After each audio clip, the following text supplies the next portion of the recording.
जय माता दी दोस्तों, जय श्री हरि विष्णु। मैं संध्या तिवारी प्रयागराज फैमिली में आप सभी का स्वागत करती हूं। दोस्तों, आज की वीडियो में हम जानेंगे कार्तिक मास से जुड़ी हुई संपूर्ण जानकारी, जैसे कि कार्तिक मास में क्या चीज़ें करनी चाहिए, क्या चीज़ें नहीं करनी चाहिए, स्नान दान का क्या महत्व है, पूजा पाठ का क्या महत्व है।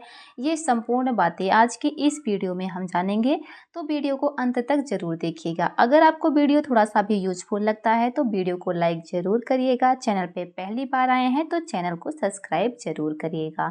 तो आइए शुरू करते हैं। शास्त्रों में कार्तिक मास का विशेष महत्व बताया गया है। यह मास भगवान विष्णु को अति प्रिय है। इस मास में भगवान के निमित्त जो भी पुण्य कर्म किया जाता है उसका कई गुना फल हमें प्राप्त होता है। शास्त्रों के अनुसार इस महीने में समस्त देवता मनुष्य के समीप हो जाते हैं और भगवान विष्णु जल में निवास करते हैं।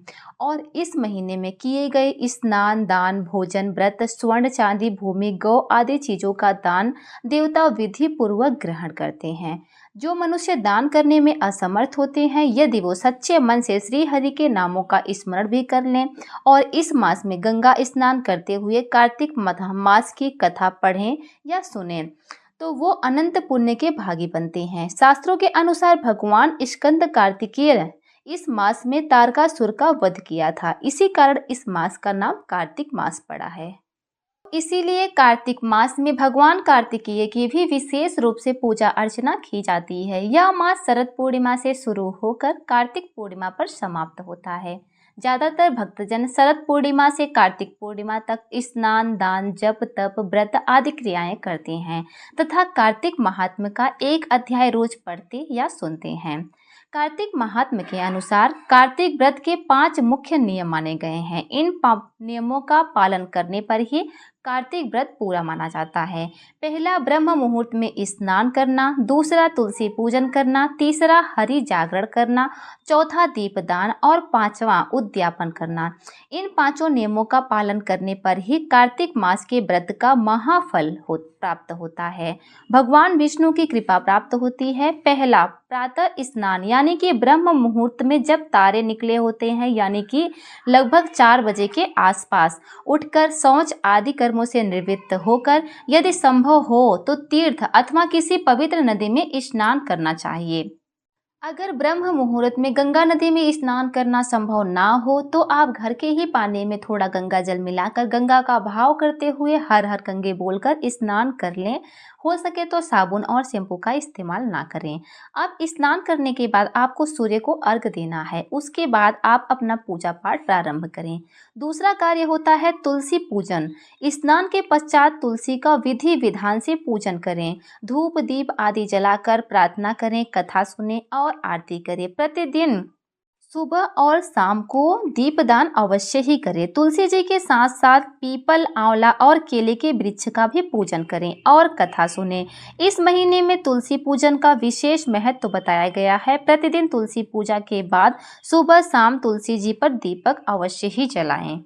और कार्तिक के महीने में आपको तुलसी जी को सिंदूर बिल्कुल भी नहीं अर्पित करना चाहिए, क्योंकि कार्तिक के महीने में तुलसी माता कुंवारी अवस्था में होती हैं। जब उनका विवाह होता है देव उठनी एकादशी के दिन, तभी उन्हें सिंदूर अर्पित किया जाता है। इसके बाद आता है हरि जागरण। तुलसी पूजन के पश्चात नित्य नियम से हरि जागरण जरूर करना चाहिए। आपको कार्तिक मास की कहानी पढ़ना या सुनना चाहिए। इसके साथ साथ कार्तिक महात्म्य का एक अध्याय प्रतिदिन पाठ करना चाहिए। सभी अध्याय पूरे होने के बाद में कार्तिक मास के अंतिम 5 दिन भीष्म पंचक की कहानी अवश्य ही सुननी चाहिए। चौथा कर्म होता है दीपदान।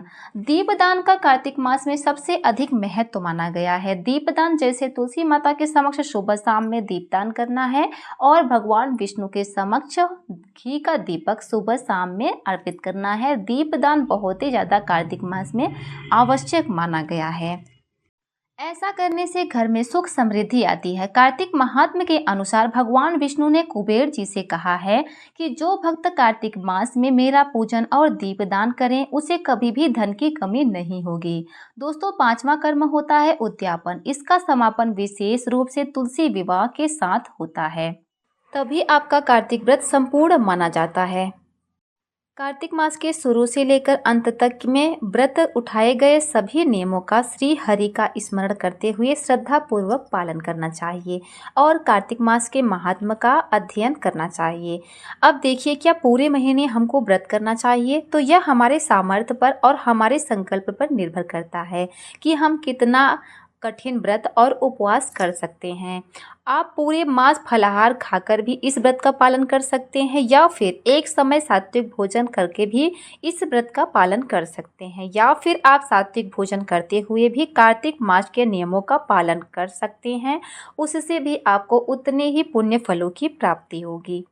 आपकी जैसी सामर्थ्य हो, जैसा आपका संकल्प हो, आप वैसा कर सकते हैं। कार्तिक मास के वैसे तो बहुत सारे नियम हैं, परंतु उनमें 5 नियम प्रधान बताए गए हैं जिन्हें करने से शुभ फलों की प्राप्ति होती है और सभी प्रकार की मनोकामनाओं की पूर्ति होती है। इसमें कुछ ऐसे नियम भी बताए गए हैं जो कि कार्तिक मास में नहीं करने चाहिए। ये 7 कार्य इस प्रकार हैं।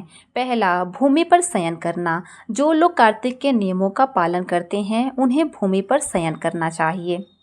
भूमि पर शयन करने से मन में सात्विक भाव आता है तथा विकार भी समाप्त होता है। दूसरा होता है तेल लगाना।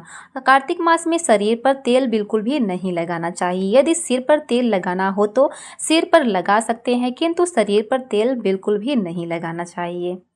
कार्तिक मास में केवल एक बार नरक चतुर्दशी के दिन ही शरीर पर तेल लगाना चाहिए।